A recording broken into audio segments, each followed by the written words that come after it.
إمبراطور مخدرات مسجون يزلزل الطبقة السياسية. قصة بروفايل مالي بجون أفريكا الذي قاد الناصري وبعوي إلى سجن عكاشة. لم يكن مساء أمس الخميس وصباح يوم الجمعة عاديين بالنسبة للطبقة السياسية ورجال الأعمال في المغرب، فقد كان الجميع يترقب ما ستؤول إليه أولى فصول الملف المالي.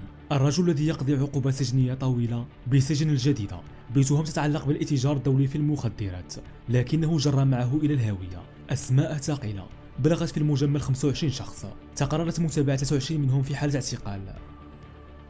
سعيد ناصري النائب البرلماني عن حزب الأصالة والمعاصرة وزميله في الحزب عبد النبي بعوي رئيس مجلس جهة الشرق أبرز وجهين قرار قاضي التحقيق بغرفة الجنايات الابتدائية بمحكمة الاستئناف بالدار البيضاء إحالتهم على سجن عكاشة بالدار البيضاء بعد قراره متابعة 23 متهما في حالة اعتقال استمر الاستماع إليهم طيلة الساعات الماضية.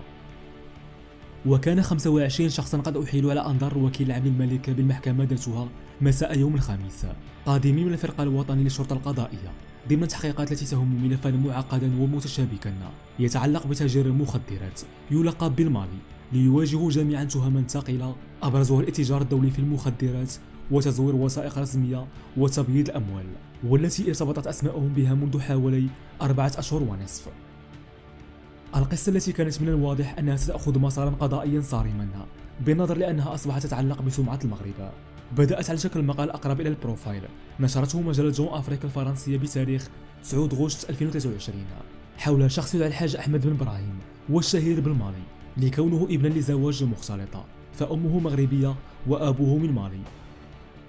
وإلى جانب هذا اللقب استحضر المقال ألقابا أخرى التصقت بالمالي، لكن المجلة فضلت أن تصفه بإسكوبار الصحراء بسبب عملية الاتجار في المخدرات الخطيرة والمتشبعة التي قام بها قبل أن يقع في يد الشرطة المغربية سنة 2019، حيث اعتقل في مطار الدار البيضاء وأحيل على المحاكمة ثم السجن. ومن هذه اللحظة بدأت مساعيه للانتقام. وتتحدث أسطر جون أفريكا عن اقتناع المالي بأنه كان ضحية للخيانة من طرف مجموعة من شركائه في عمليتهم الإجرامية، من بينهم ناصري وبعيوي الذين كانوا يتعاونون معه في عملية نقل المخدرات من وجدة وزاغورة ومدن شمال المملكة المغربية، قبل أن ينصبوا له فخا أدى إلى اعتقاله وتلا ذلك السطو على أمواله وعقاراته. وكان المالي وفق المقال ينقل المخدرات إلى مصر وليبيا شرقا وإلى موريتانيا غربا عبر 3 أو 4 عمليات كبيرة سنويا تحمل كميات كبيرة تصل إلى 40 طن، لكنه عندما سقط في موريتانيا سنة 2015 سقط لوحده وحكم عليه بالسجن 4 سنوات. أراد بعدها الانتقال إلى المغرب لاسترداد أمواله الموزعة لدى شركائه للاستفادة من ممتلكاته. غير أن المالي حسب اعتقاده يرى أنه وقع في فخ شركائه الذين أقنعوه بأن وضعه القانوني في المغرب سليم ليحل بمطار محمد الخامس في الدار البيضاء، وهناك ألقي عليه القبض. وقبل ذلك كانت تنتظره تهمة تتعلق ب40 طن من القنيب الهندي جرى ضبطها داخل شاحنة منسوبة إليه، ويقول هو إنه باعها لبعيوي إلى أن وثائقها ظلت تحمل اسمه.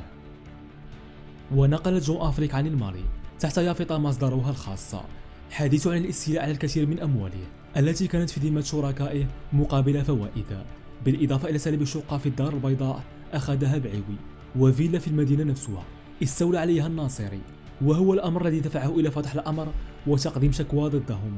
حركت الفرقة الوطنية للشرطة القضائية منذ يوليو الماضي. ما رأيكم في هذا؟